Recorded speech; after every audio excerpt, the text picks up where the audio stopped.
특별히 중보해 주시기를 바라겠습니다. 자, 이제 우리 말씀으로 함께 들어가도록 하겠는데요. 오늘 우리들의 성경 여행의 범위는 디모데전서 6장입니다. 디모데전서 6장을 우리 함께 하겠습니다. 성경을 여러분들 디모데전서 6장을 펼쳐 놓으시고요. 디모데전서 6장 우리 함께 하겠습니다.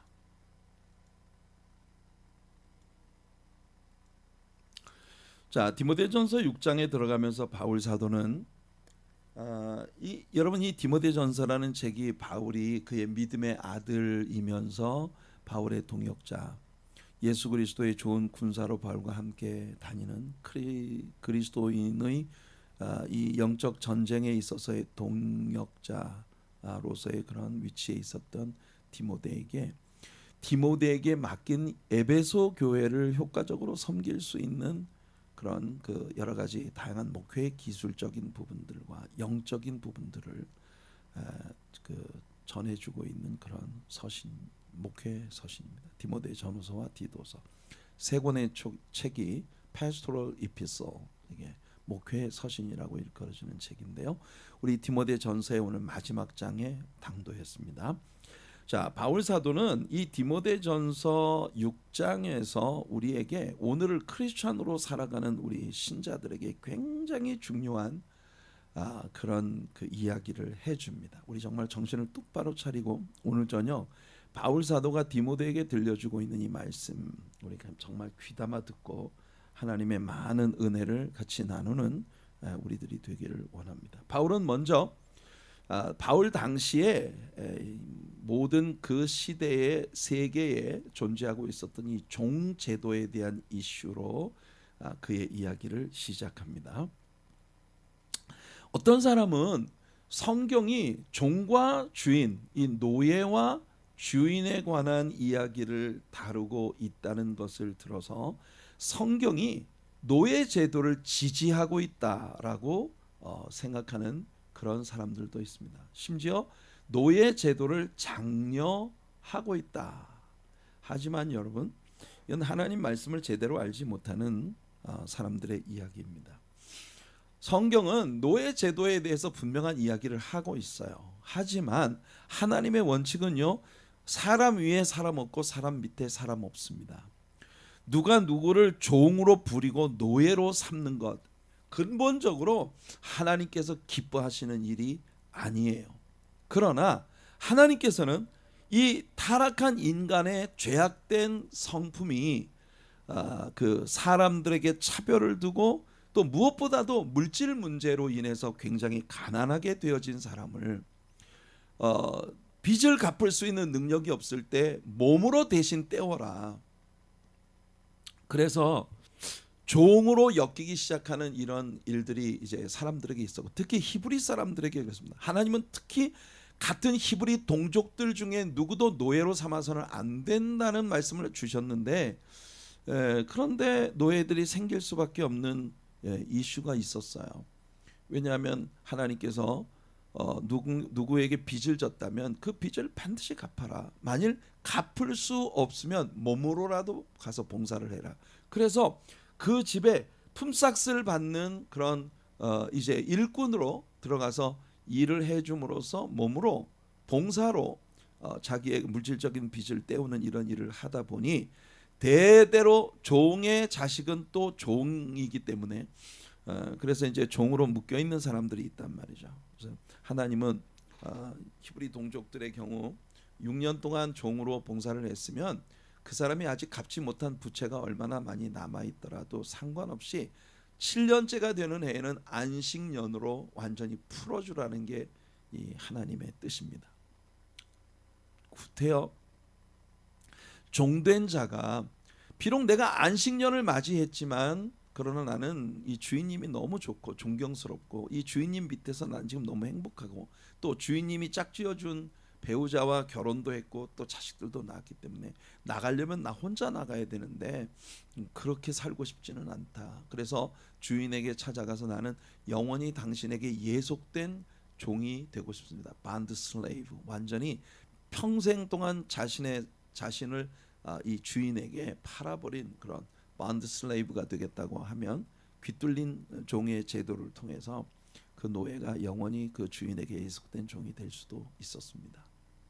이 노예 제도라고 하는 것이 그 시대에 벌써 존재하고 있었기 때문에 바울 당시에 존재하고 있었던 이 노예 제도에 대한 이야기를 바울이 언급하고 있을 뿐이에요. 성경은 절대로 노예 제도를 장려하지도 또 노예 제도를 지지하지도 않습니다. 그러나 바울 시대에는 이 노예 제도가 상당히 심각한 상황이었습니다.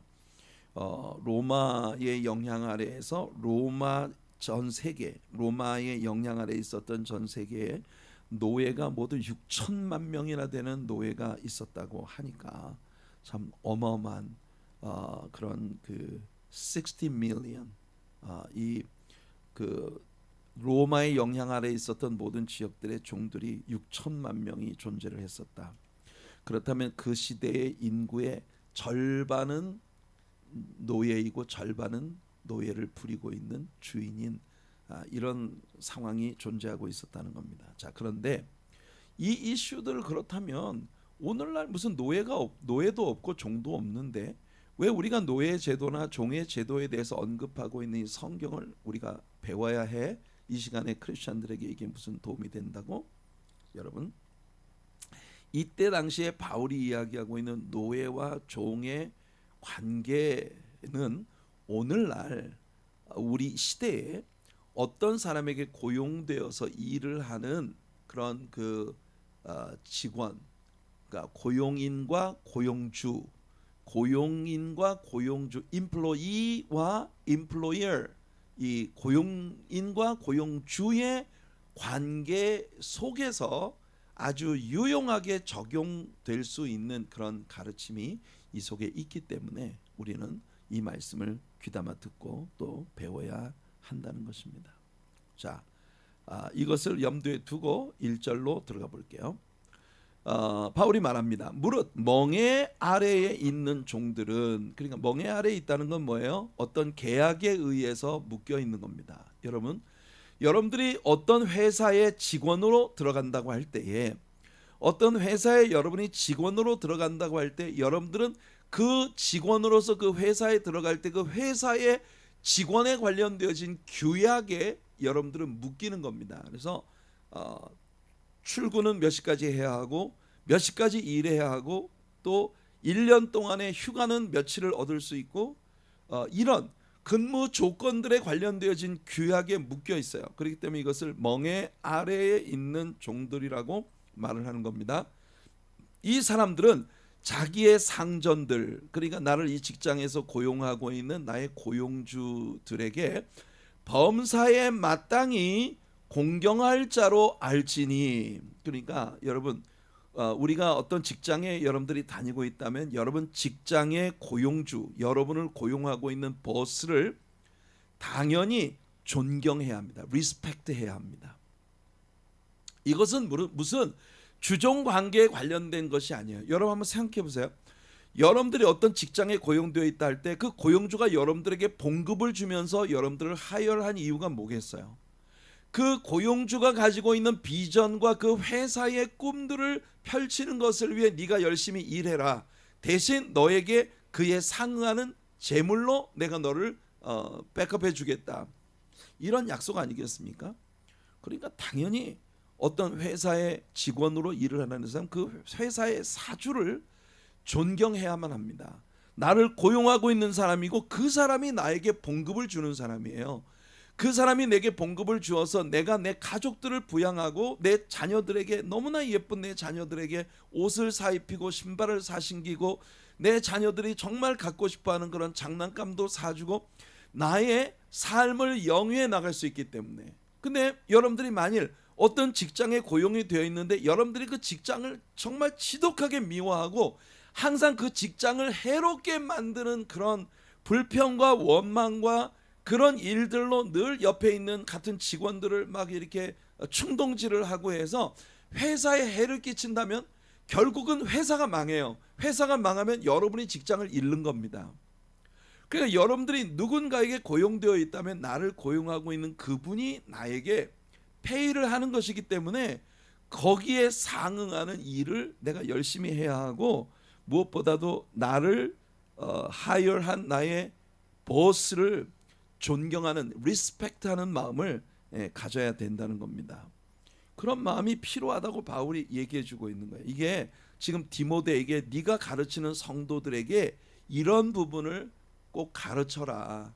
그래서 크리스찬들은 어디에 가든지 항상 겸손하게 내 위에 있는 이들에게 존경하는 마음을 품고 항상 리스펙트하는 마음을 가지고, 그리고 나에게 봉급을 주는 그 회사에 성실하게 내가 성실하게 임해야 된다. 그래서 여러분, 우리 크리스찬들은 있잖아요, 범사에 우리가 처해 있는 모든 자리에서 우리가 어떤 애티튜드를 가지고 살아가느냐 하는 것이 그 자체가 크리스찬으로서의 간증이 되는 것입니다.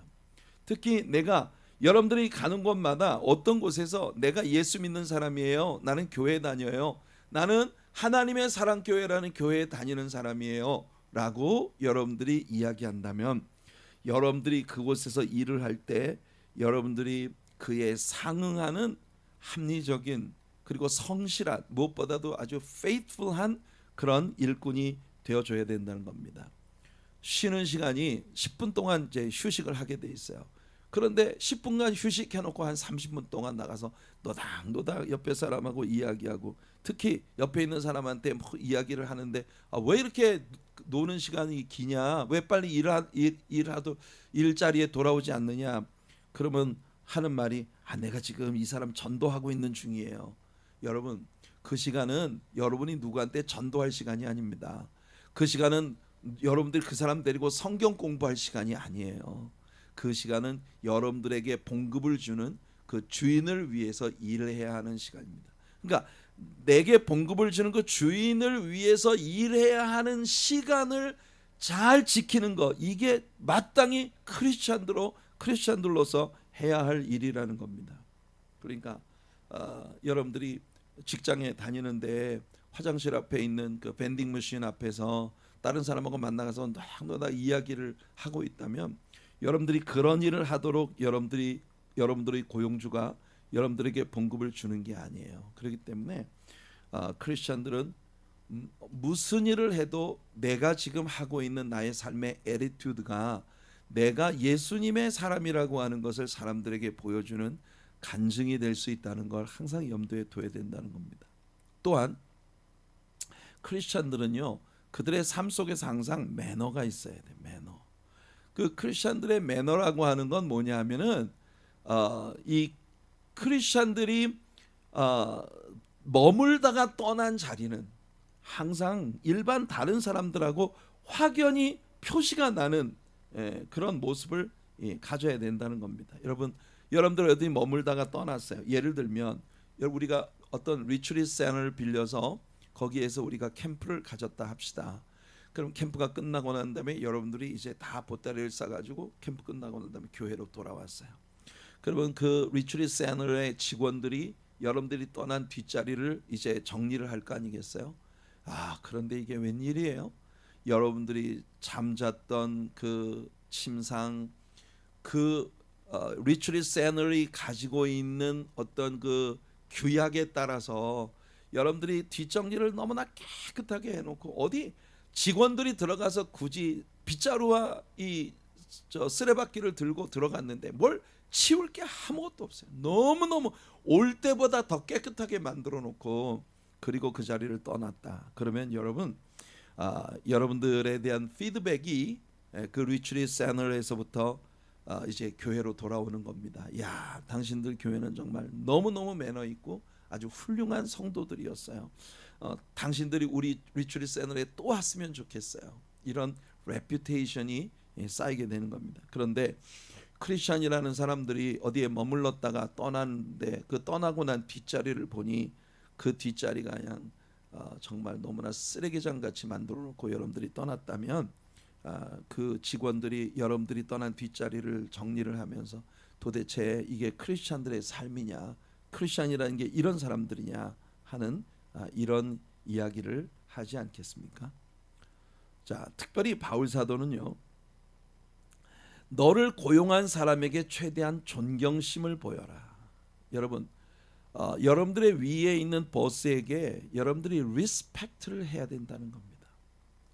특히 여러분들이 믿는, 여러분들이 그 고용되어 있는 그 어떤 직장의 고용주가 크리스찬일 때, 그 사람이 여러분들과 같은 교회 다니거나 혹은 같은 교회가 굳이 아니라도 동일한 기독교 신앙을 간직하고 있는 크리스찬이라고 하는 것을 이용해서, 저 사람은 크리스찬이기 때문에, 내가 동일한 크리스찬이기 때문에 내가 저 사람한테 막 어느 정도 내가 이렇게 그 어드밴티지를 내가 누릴 수 있다 이렇게 생각하면 안 된다는 거예요. 이게 바울 사도의 말을 직접 들어볼게요. 2절입니다. 믿는 상전이 있는 자들은, 자, 내가 어딘가에 하열되어서 일을 하고 있는데 내 위에 있는 상전이 크리스천이에요. 근데 믿는 상전이 있는 자들은 그 상전을 형제라고, 같은 신앙을 가지고 있는 사람이라고 절대 가볍게 여겨서는 안 된다는 거예요. 그 사람이 여러분들에게 동일한 신앙인이라는 것 때문에 여러분들에게 호의를 베풀어 준다면 오히려 여러분들은 그만큼 더 잘 섬겨야 합니다. 지금 디모데에게 바울은요, 네가 가르치는 성도들에게 이렇게 살으라고 가르쳐 주라는 거예요. 그래서 더 잘 섬기게 해라. 그러니까 네가 가르치는 성도들에게, 너희들이 어떤 직장에 고용되어 있는데 그 직장의 고용주가 같은 크리스찬이다. 예를 들어서 우리 교회 집사님이야, 우리 교회 장로님이야. 그분의 직장에 여러분들이 하열돼서 일을 하고 있다고 하면 여러분들은 오히려 그가 동일한 신앙을 가지고 있는 우리 형제이기 때문에 여러분들 절대로 가볍게 여기지 말고 더 잘 섬겨야 한다는 거예요. 이는 유익을 받는 자들이 믿는 자요. 여러분들의 그 일을 통해서, 여러분들의 일을 통해서 그 유익을 받는 자들이 믿는 자요, 사랑을 받는 자임이라. 다 크리스천들이기 때문에, 그래서 너는 이것들을 가르치고 권하라. 여기서 바울은요, 가르치고 권해라 이렇게 말을 하고 있어요. 제가 토론토에서 사역을 하고 있을 때 제가 섬기던 교회가 저를 재정적으로 서포트할 수 있는 능력이 없어서 제가 직장 생활을 하면서 제 생활을 유지하는 그런 삶을 잠깐 살았던 적이 있었습니다. 그때 제가 어떤 회사에 고용이 되면서 제가 목사라는 것을 고용주에게 밝혔어요. 그 시절에 저는 특별히 제가 남에게 하열돼서 교회 밖에서 봉급을 받고 일을 해본 사실 그 첫 번째 일이었거든요. 근데 제가 목사이기 때문에 저는 저에게 봉급을 주는 사람들에게 정말 성실한 직원이 되기 위해서 애썼습니다. 얼마간 시간이 지나고 난 다음 제 위에서 저에게 항상 일을 주는 그분이 저에게 좀 보자고 얘기를 해요. 그래서 제가 만났어요. 그랬더니 그분이 저에게 하는 말이, 야, 꼭 당신 같은 사람 한 5명만 더 데리고 와라. 이렇게 저한테 얘기를 하더라고요. 그 무렵이 동일한 시간을 투자하면서 훨씬 더 높은, 동일한 노력으로도 매우 높은 수가가 이제 돌아오는 그런 일들을 제게 맡기기 시작하고 있었던 그런 무렵이었어요. 저는 정말 즐거운 마음으로 정말 이 텐트 메이킹 미니스트리를 하는 게 저에게, 한번 그런 것을 경험해 보는 게 저에게 꿈이었거든요. 어린 시절부터 제가 누군가에게, 교회 말고 누군가에게 봉급을 받아본 것은 신학생 때 제가 피아노 학원에 보조 선생님으로 아르바이트를 잠시 했었던 때가 있었는데 그때가 처음이었어요. 그러니까 제가 아주 어린 나이부터 교회에서만 사역을 했기 때문에. 그런데 제가 토론토에서 사역을 하면서, 토론토에서 제가 섬겼던 그 교회의 분위기와 오늘날까지도 그 교회가 지금 해가고 있는 그런 사역들을 제가 여러 SNS 그 매체들을 통해서 늘 보고, 또 그 교회 성도님들과 제가 전화 통화도 하고 대화를 나눌 때마다 그 시절에 우리 성도님들이 정말 하나님의 말씀을 아주 건강하게 잘 배웠고 교회 분위기가 진짜 이 세상에서 보기 드문 그런 아주 천국 같은 그런 분위기를 가진 너무 아름다운 그런 교회였던 것이 저는 지금도 사실 굉장히 자랑스럽습니다. 그러니까 여러분, 우리 성도님들은 세상에 나가서 무슨 일을 하더라도 여러분들이 속해 있는 그곳에서 예수 그리스도를 믿는 사람으로서의 좋은 간증을 가진 그런 사람들이 되는 것이 참 중요한 일이라고 생각합니다. 자, 그다음에 이어지는 말씀을 보면 바울 사도가 지금까지 하던 이야기와는 완전히 다른 주제의 이야기로 이야기를 전환시킵니다. 보세요. 누구든지 다른 교훈을 하며 바른 말, 곧 우리 주 예수 그리스도의 말씀과 경건에 관한 교훈을 따르지 아니한다면 그는 교만하여 아무것도 알지 못하고 변론과 언쟁을 좋아하는 자니 이로써 투기와 분쟁과 비방과 악한 생각이 나며 마음이 부패하여지고 진리를 잃어버려 경건을 이익의 방도로 생각하는 자들의 다툼이 일어나느니라. 와우. 여러분, 지금 바울 사도는요 굉장히 다른 주제로 갑자기 전환을 시키고 있는 것 같은 그런 이야기를 하고 있어. 근데 여러분 사실 잘 보면요 바울은 지금 앞에 이야기했던 것과 맥을 같이 하는 이야기를 하고 있다는 걸 우리가 이제 발견하게 됩니다. 자, 바울은 지금 경건의 이슈에 대한 이야기를 하고 있어요. 그러나 앞에서 종된 사람은 자기를 하열하고 자기를 고용한 사람에게 리스펙트하는 마음을 가져야 하고 성실하게 일을 해야 된다는 그 이야기와 이 경건에 대한 가르침의 이야기가 맥이 서로 통하고 있다는 걸 우리가 먼저 봅니다. 자, 보세요. 여기서 바울은 다른 교훈을 가르치는 자, 다른 교훈을 말하는 자에 대한 이야기를 하고 있습니다. 우리가 3절을 보면요. 누구든지 다른 교훈을 하며 라고 말을 했는데 이 다른 교훈이라고 하는 말이 헬라 원어 성경에서 헤테로디다스칼레오라는 그런 단어입니다. 헤테로디다스칼레오, 이 말은 두 개의 단어가 합해서 되어진 합성어인데요. 헤테로스라고 하는 단어와 디다스칼로스라는 두 개의 단어가 합해서 헤테로디다스칼레오라는 이런 단어로 만들어진 겁니다. 자, 여기 나오는 디다스칼로스라고 하는 말이 교사 혹은 선생 혹은 그가 가르치는 교훈, 이게 디다스칼로스예요. 그러니까 어떤 사람이 티칭을 하는데 그 선생으로서 그가 가르치는 그 교훈이 디다스칼로스입니다. 그런데 헤테로스라고 하는 이 단어가 굉장히 중요합니다. 여러분 기억나시나요? 우리가 보혜사라고 하는 예수님이 내가 너희를 위하여 아버지께 구하겠으니 그가 너희를 위하여 다른 보혜사를 보내준다고 했을 때 그 다른이라고 하는 말이 파라클레토스, 알로스 파라클레토스라고 하는 이런 단어로 돼 있었다는 걸 우리가 배웠습니다. 그때 우리가 이야기하기를 헬라어에는 서로 다르다라고 하는 의미를 가진 두 가지 단어가 있는데 그 하나가 바로 거기 다른 보혜사라고 말할 때 알로스 파라클레토스, 알로스라는 단어이고 그 또 다른 하나가 헤테로스라고 하는 단어라고 하는 걸 제가 여러분들에게 얘기해 드렸습니다. 자, 그때 나온 이 헤테로스라고 하는 다르긴 달라요. 근데 알로스 파라클레토스라고 할 때 그 알로스라는 말은 다르긴 다른데 퀄리티가 완전 똑같아요. 그러니까 보세요. 예수님도 보혜사이시고 성령님도 보혜사이십니다.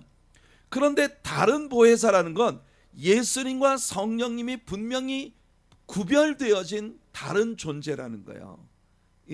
예수님과 성령님은 동일한 분이 아니에요. 구별되어진 다른 분이에요. 그래서 알로스예요.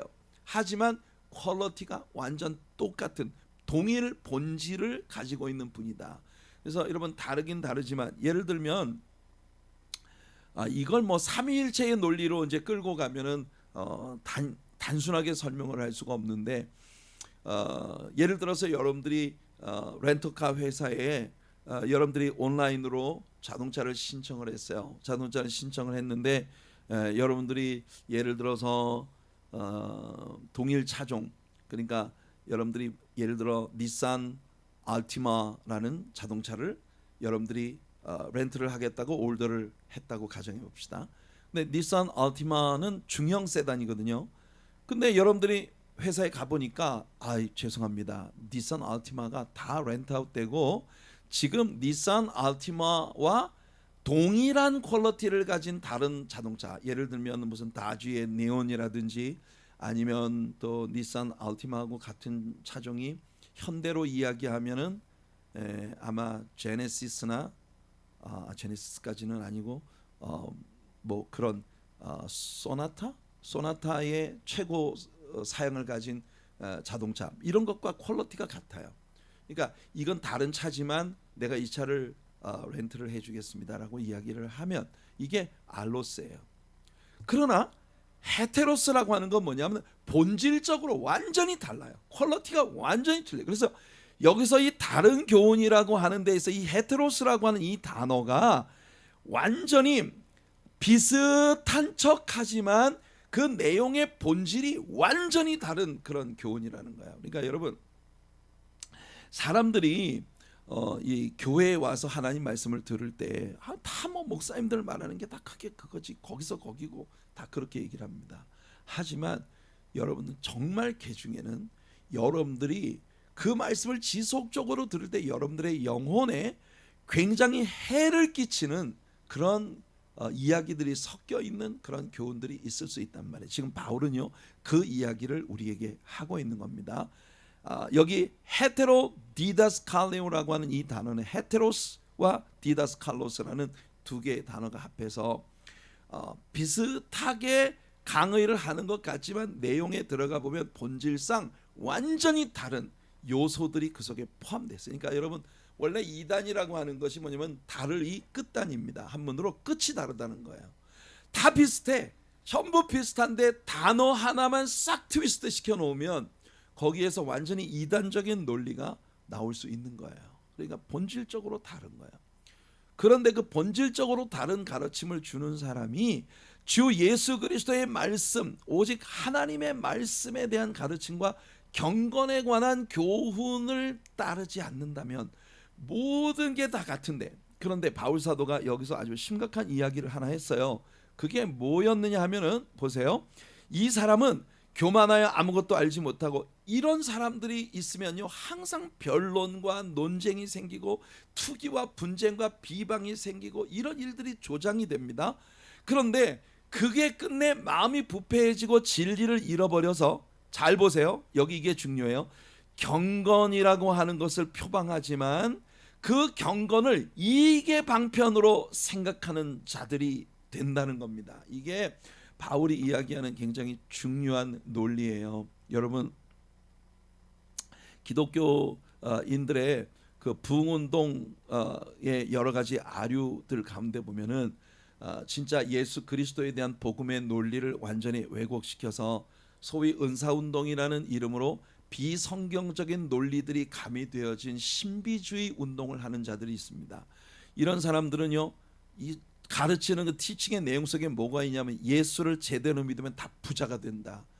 그래서 부자가 아닌 사람은 예수 잘못 믿었기 때문이다. 이런 논리를 가져옵니다. 이런 사람들이요, 기독교 부흥 역사 가운데 굉장히 한동안 많은 신자들에게 미혹을 하고 어려움을 줬던 사람들. 이 사람들이 바로 경건을 자기들의 인간적 이득을 위한 도구로 내세우는 그런 사람들. 겉으로는 굉장히 경건주의를 가지고 있는 아주 거룩한 사람처럼 보이지만, 그러나 그 사람들의 내면에 들어가 보면 그들이 율법적으로 내세우고 어떤 규칙에 의해 내세우고 있는 그들의 경건을 세상에서 인간적인 이득을 취하는 도구로 삼으려고 하는 자들이라는 겁니다. 그래서 바울 사도가 우리 한글 성경에는 번역되지 않은 아주 중요한 구절이 하나 있어요. 그게 뭐냐면 킹 제임스 버전에 이 구절의 끝에 뭐가 있냐면 From such withdraw thyself라고 하는 구절이 있습니다. 우리 성경에는 이게 없어요. 근데 이런 자들에게서 withdraw thyself 뭐냐면 너 자신을 빼라 이거예요. 너 자신을 withdraw 하면은 여러분들이 은행에서 여러분 돈을 뺄 때 그게 withdraw입니다. 출금을 하는 거예요. 그러니까 너 자신을 from such 이와 같은 자들로부터 너를 완전히 멀리해라.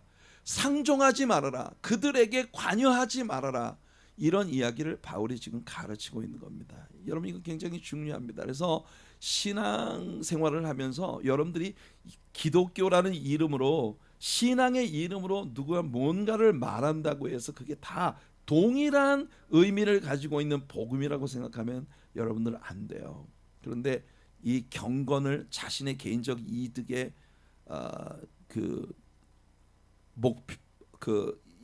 개인적인 이득을 얻기 위한 도구로 삼으려는 자들이 있다는 겁니다. 자, 그러나 자족하는 마음이 있다면, 그러니까 이런 자들처럼 경건을 자신의 개인적 이득을 위한 도구로 삼으려는 자가 아니라 컨텐트먼트. 우리 지난 주일 아침 예배 때 우리가 배웠던 말씀이 바로 이거였습니다. 그죠?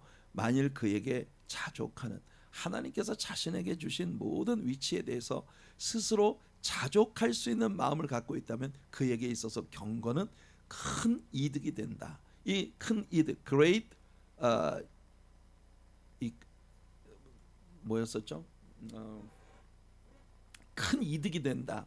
Great gain, great gain, 큰 이득이 된다는데 이것이 great richness라고 하는 그런 의미로도 번역이 될 수 있는 단어예요. 그러니까 여러분 우리가 이 세상을 살면서요 신앙이라고 하는 것을 개인적으로 내가 물질적 이득을 얻거나 또는 어떤 세상적인 어떤 영광을 얻기 위한 도구로 삼으려고 해서는 안 된다는 겁니다.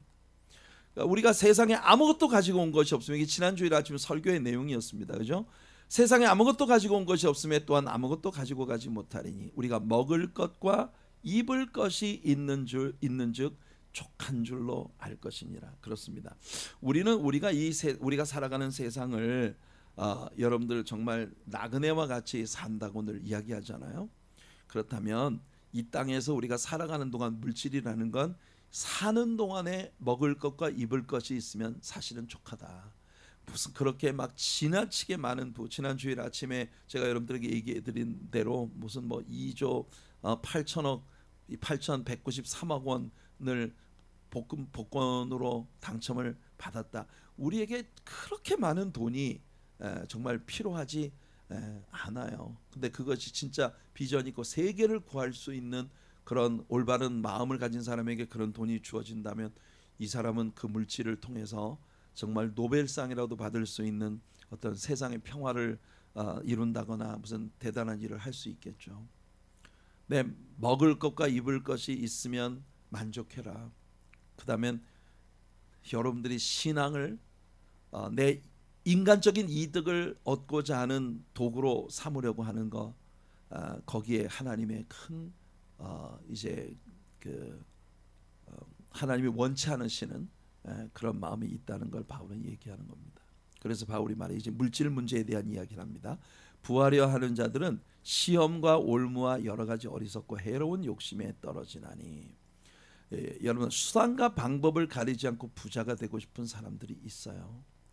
그 수단과 방법을 가리지 않고 부자가 되려는 사람들이 다 어떤 자입니까? 마약 딜러들이나 큰 마약 신디케이트를 가지고 있는 마피아 이런 사람들은요 절대 건강하지 않은 방법으로 엄청난 돈을 벌고 그 돈으로 엄청난 부하들을 누리고 그리고 굉장히 그 세이프티가 보장되어진 그런 시설 안에서 마피아 두목으로 그렇게 살아가는 겁니다. 근데 그런 삶이 정말 행복한 삶일까요?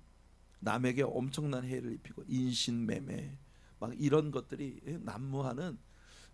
그는 오늘날 여러분 우리가 살아가고 있는 세상이 얼마나 그런 부조리가 많은 그런 세상이에요. 정치적인 권력을 가진 사람들이 경제인들과 야합해서 그들의 뒷돈을 받고 권력을 이용해서 또 그들이 큰 부자가 되도록 만들어주는 이와 같은 악이 계속 서큘레이트 되어지는 그런 일들이 우리가 살아가고 있는 이 세상에 참 많아요. 그래서 여러분 수단과 방법을 가리지 않고 부자가 되려고 하는 사람들은 항상 시험과 올무와 여러 가지 어리석고 해로운 욕심에 떨어져 그 사람으로 파멸과 멸망에 빠지게 하는 것이라.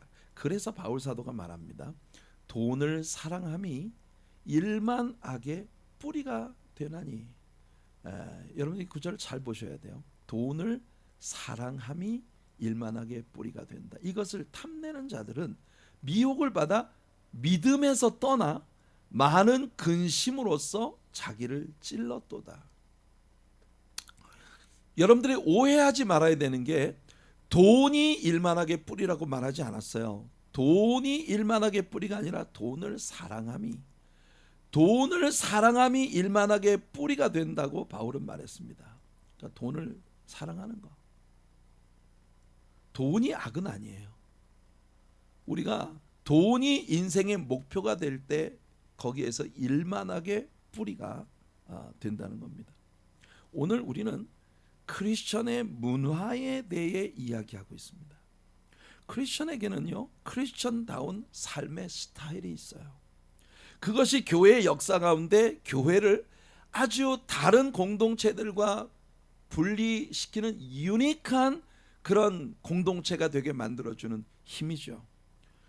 여러분들이 크리스천 공동체에 들어오면 이 모임은 정말 크리스천 공동체구나 라고 하는 그런 냄새가 그 사람들의 표정과 언어와 함께 나누는 대화와 함께 도모하는 모든 일들 속에서 예수의 향기가 나는 것이 돼야 한다는 겁니다. 예를 들어 여러분들이 어떤 사업체를 경영하고 있다고 가정합시다. 우리 성도님들 가운데 세탁소를 경영하시는 분들이 여러분 계시니까.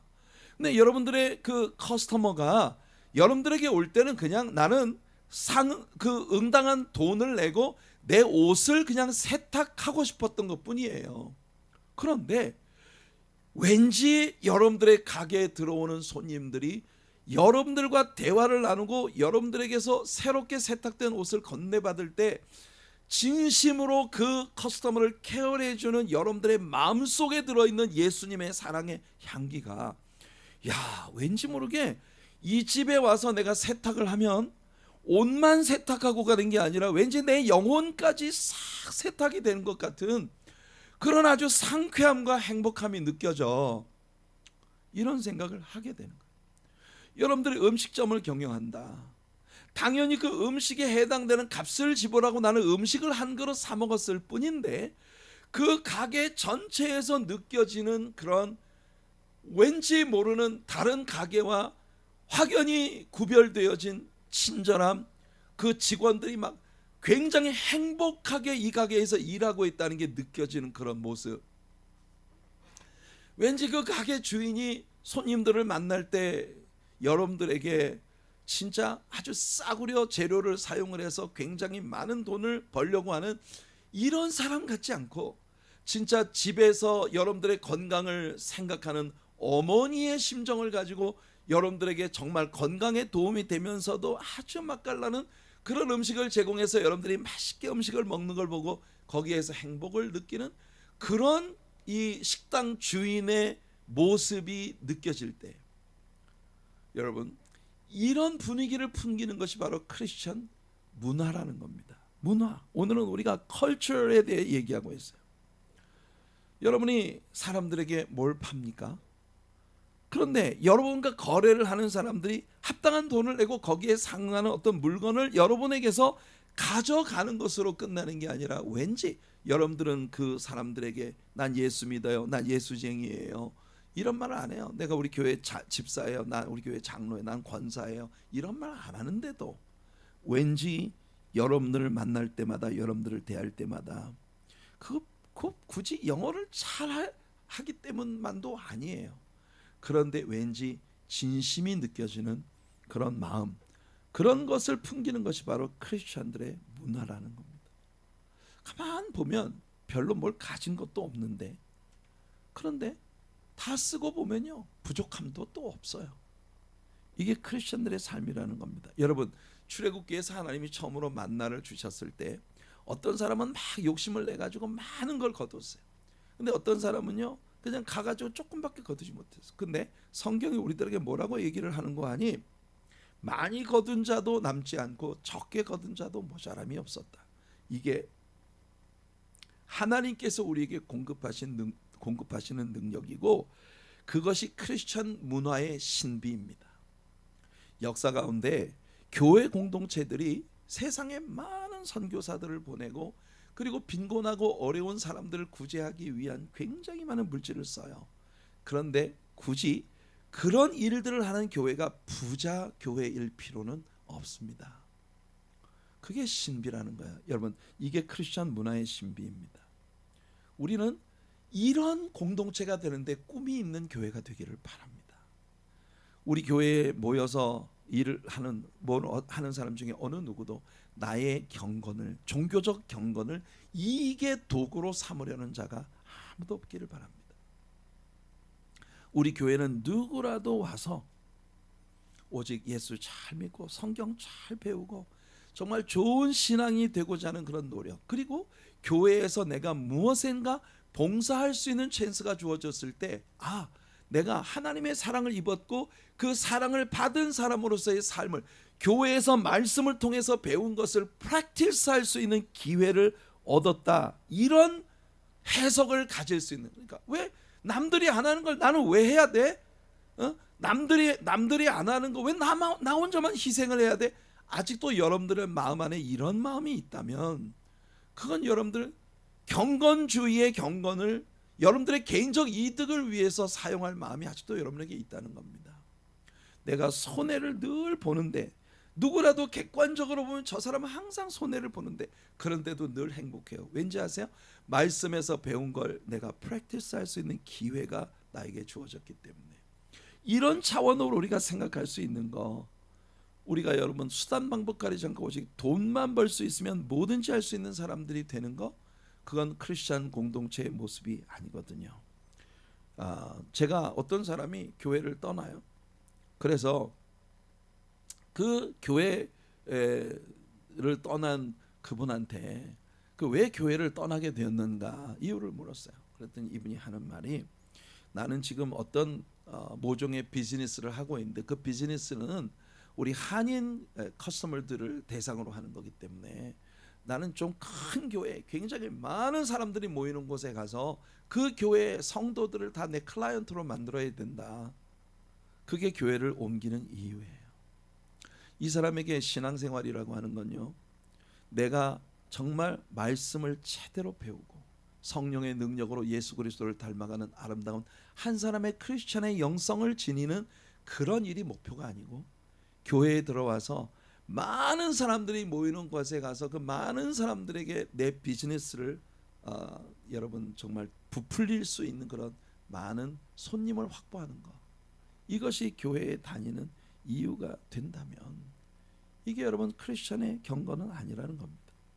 자, 바울 사도는요, 이런 스타일로, 이런 방식으로 늘 생각하는 이 악한 세상, 이런 방식으로 모든 것을 보는, 그것이 우리가 살아가고 있는 이 세상이다. 지금 디모데가 목회를 해야 되는 에베소라는 도시가 바울 사도가 사역을 하고 있었던 그 시대의 성향이 이렇게 악한 생각을 가지고 있는 이 세상인데, 그 세상에서 크리스천들이 취해야 할 태도가 무엇인가 하는 걸 바울은 이야기를 합니다. 자, 11절과 12절 말씀이에요. 오직 너 하나님의 사람아. 여러분이 호칭을 한번 보세요. 얼마나 아름답습니까? 오직 너 하나님의 사람. You, man of God. 하나님께서 여러분들을 그렇게 부르실 수 있는 우리 성도님들이 되시기 바랍니다. 너 하나님의 사람아.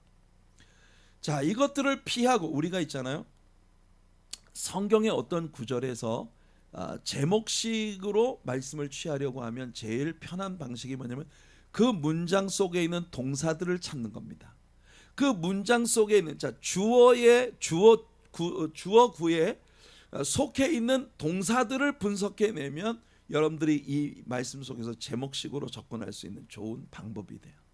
자, 이 구절 안에 보면은요, 피하라, 따르라, 싸우라, 취하라라는 4개의 동사가 나옵니다. 이게 바울 사도가 디모데에게 이야기해 주고 있는 모든 너 하나님의 사람아, 무릇 하나님의 사람으로 살아갈 수 있기 위해, 하나님의 사람으로 인정될 수 있기 위해 너는 이 네 가지를 해야 해. 첫째, 피할 것을 피하고. 그러니까 여기 보니까 이것들을 피하고, 이건 무슨 뜻입니까? 이것들을 피하라는 것은 바로 앞에 지금까지 바울이 설명해 주었던 그 모든 것들을 피하라는 거예요. 그것들을 피하라는 거예요. 그 다음에 그것들로부터 도망을 치라는 거예요. 그리고 의와 경건과 믿음과 사랑과 인내와 온유를 따르며, 지금까지 바울이 설명해 줬던 그 모든 것들로부터 도망을 쳐서 오직 의와 경건과 믿음과 사랑과 인내와 온유를 따라가며, 그리고 믿음의 선한 싸움을 싸워라.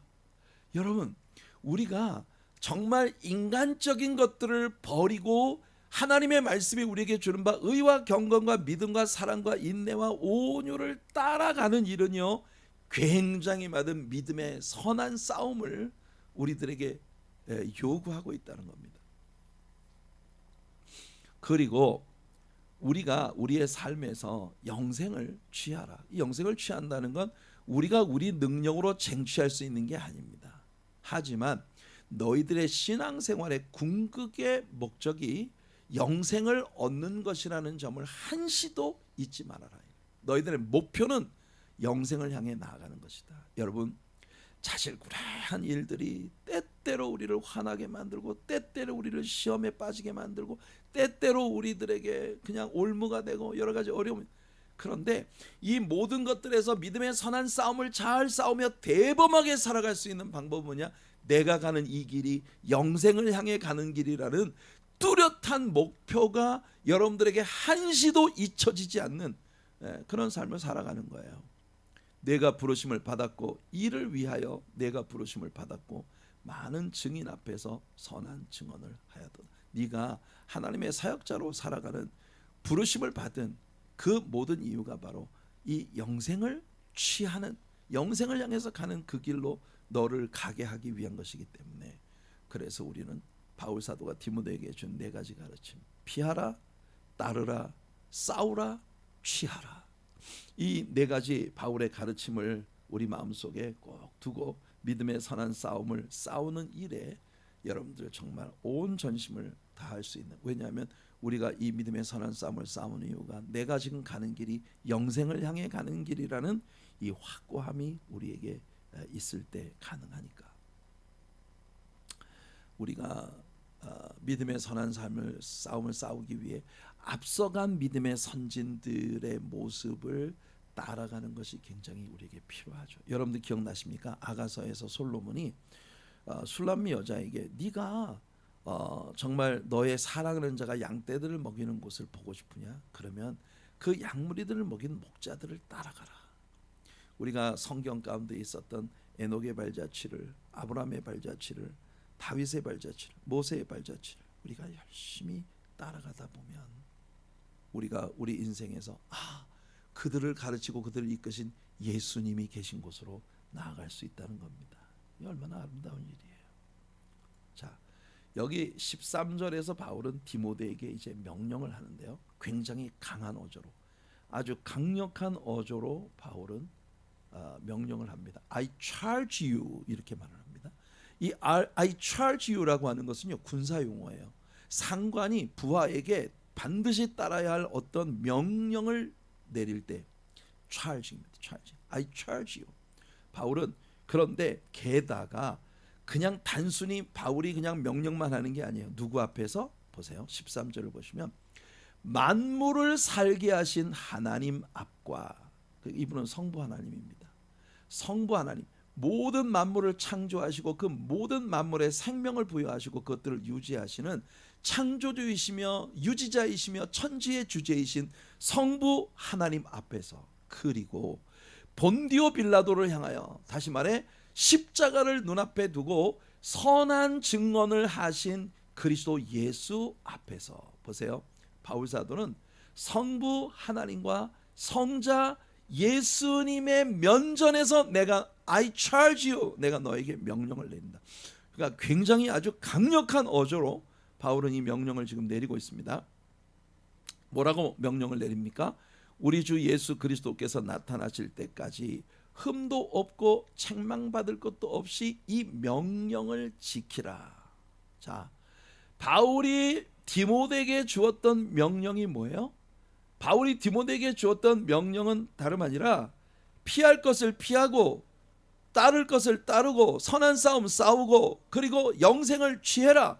네가 가는 길이 이 길이라고 하는 걸 분명하게 인식해라. 이거 내가 다시 한번 주 예수 그리스도 앞에서 하나님 앞에서 엄히 너에게 명령하는데 이 명령을 지키는 일에 흠도 없고 책망받을 것도 없는 사람으로 살아라. 기약이 이르면 하나님이 그의 나타나심을 보이시리니. 여러분, 여기서 하나님은 성부 하나님입니다. 성부 하나님이 그의 나타내, 그가 누구예요? 예수 그리스도예요. 성부 하나님께서 예수 그리스도의 나타나심을 보여주실 텐데, 하나님은 복되시고 유일하신 주권자이시며 만왕의 왕이시며 만주의 주시오. 성부 하나님에 대한 묘사입니다. 오직 그에게만 죽지 아니함이 있고, 원래 성자 예수님도 하나님이시기 때문에 죽으실 수 없는 분이에요. 그런데 인류의 죄를 짊어지고 구속의 값을 지불하기 위해 사람의 모양으로 오셔서 사람처럼 죽음을 경험하셨단 말이죠. 오직 성부 하나님 한 분만이 죽지 아니함이 있고 가까이 가지 못할 빛에 거하시고 어떤 사람도, 자, 이 구절을 자세히 보세요. 어떤 사람도 보지 못하였고 또 볼 수 없는 이신이 그에게 존귀와 영원한 권능을 돌릴지어다. 여러분, 크리스찬으로 세상을 살아간다는 것은 이렇게 위대하시고 높은 권력과 능력과 은혜를 가지신 그 하나님께 존귀와 영원한 영광을 돌리기 위한 정말 두렵고 떨리는 심정으로 오직 하나님 한 분께만 영광을 돌리기 위한 삶을 살아가는 거예요. 이게 크리스찬의 삶이고 여기에서 크리스찬의 문화가 나오는 겁니다. 기약이 이르면, 바울이 하는 말이 기약이 이르면 하나님께서 예수님의 나타나심을 너에게 보여주실 것이다. 여러분, 이 말씀을 꼭 기억하세요. 지금 바울은요, 오늘 이 디모데전서 6장에서 아주 일관성 있는 이야기를 지금 하고 있는 겁니다. 우리들의 몸에서 예수 그리스도가 나타나시는, 그러니까 우리 예수님의 나타나심을 보게 한다는 건 예수님의 재림의 모습을 보게 한다는 의미도 있지만, 크리스찬으로서의 우리들의 삶의 문화, 이 문화라고 하는 건 우리의 의식이, 우리의 언어가, 우리의 모든 행동이 만들어내는 것입니다. 크리스찬 컬처, 이 크리스찬의 문화 속에 우리가 살아가다 보면 어느 순간 그리스도의 모습이 내 안에서 보이게 되고 내 삶의 모든 것들이 오직 성부 하나님께 존귀와 영원한 권능을 돌려드리는 그런 멋진 열매로 나타나게 된다는 거예요. 근데 바울 사도가 아까 뭐라고 말했습니까? 오직 그에게만 죽지 아니함이 있고 가까이 가지 못할 빛에 거하셔서 어떤 사람도 보지 못하였고 또 볼 수 없는 이시라고 말하고 있습니다. 자, 예수님은요, 수가성에서 만난 우물가의 여인에게 선포하셨습니다. 하나님은 영이시니, 하나님은 영이세요. 그래서 예배하는 자가 영과 진리로 예배할지니라. 영과 Spirit and in truth. 우리 주님을 예배할 때 성령의 무브먼트와 하나님의 진리의 말씀의 가르침, 이것이 영이신 하나님을 예배하는 방식입니다. 그래서 우리들의 예배 속에는요, 영성이 있어야 하고 그 다음에 진리의 말씀에 대한 가르침이 있어야 돼요. 자, 그런데 하나님은 영이시라 했어요. 영이시라는 건 무슨 말입니까? 지금 바울 사도가 디모데에게 해준 것처럼 하나님은요, 보이지 않으시는 분이에요. 누구도 볼 수 없는 분이에요. 영이시기 때문에. 영은 우리와 같은 이런 형체를 갖고 계시잖아요. 근데 본래 하나님과 동일하게 영이신 예수님이 우리와 동일한 육체를 입으셔서 우리 가운데 나타나 요한이 말한 것처럼 우리가 그분을 볼 수 있고 주목하여 바라볼 수 있고 손을 내밀어 만질 수 있는 그런 대상으로 우리에게까지 다가와 주셨다는 겁니다. 하나님은요, 하나님을 볼 수 없는 분이다. 하나님이 영이시기 때문에. 근데 여러분, 우리는 성경에서 하나님을 보았다는 이야기를 구약 성경에서 특별히 여러 곳에서 우리 보지 않습니까? 하나님을 본 사람, 특히 대표적인 케이스가 이겁니다. 출애굽기 33장 21절 보면 모세는 하나님을 뵙고 싶었어요. 하나님을 뵙고 싶었기 때문에 그 하나님께 하나님을 보여달라고 했어요. 그러니까 모세에게 하나님이 여호와께서 또 이르시기를 보라 내 곁에 한 장소가 있으니 너는 그 반석 위에 서라. 내 영광이 지나갈 때에 보세요. 하나님이 눈에 보이지 않으시는 그는 영광이십니다. 나의 영광이 그곳을 지나갈 때에 내가 너를 반석 틈에 두고 내가 지나도록 내 손으로 너를 덮었다가 손을 거두리니 내가 내 등을 볼 것이요. 이 등을 본다고 했을 때 여러분 얼굴은 보지 못하리라. 하나님께서 참 굉장히 유머가 있으신 분입니다. 하나님이 영이시기 때문에 우리 인간과 같이 이 등이 없어요. 하나님은. 그리고 하나님의 얼굴도 우리와 같은 형체를 갖고 계시지 않습니다. 하나님이 영이시기 때문에. 그런데 여기 하나님께서 모세가 하나님이 지나가시고 난 뒤에 그 등을 볼 것이라고 했는데요. 이 등이라고 하는 단어가 악호르입니다. 악호르라고 하는 이 히브리어 단어는요. 영어 성경에서 킹 제임스 버전에 back parts라고 이렇게 번역이 되어 있습니다. back parts. parts라고 하는 말이 복수예요. back parts. 이게 복수로 되어 있어요. 하나님의 등이 여러 개가 있다는 것일까요? 이 악호르라고 하는 히브리어의 의미가 사전적으로 스트롱 사전에 데피니션이 어떻게 나오냐면 따라온다, 따라서, 그리고 뒤쪽으로, 뒤쪽으로. 하나님이 지나가시고 난 후에 하나님을 뒤따라오고 있는 뒤쪽에 남아있는 백파트예요. 하나님의 등이 아니라. 그래서 이 말은요 바로 afterglow입니다. afterglow. 소위 우리가 후광이라고 하죠. 후광. 빛의 근원이신 그 광원이 사라지고 난 후에 희미하게 남아있는 빛이에요. 해가 서산 너머로 떨어졌어요.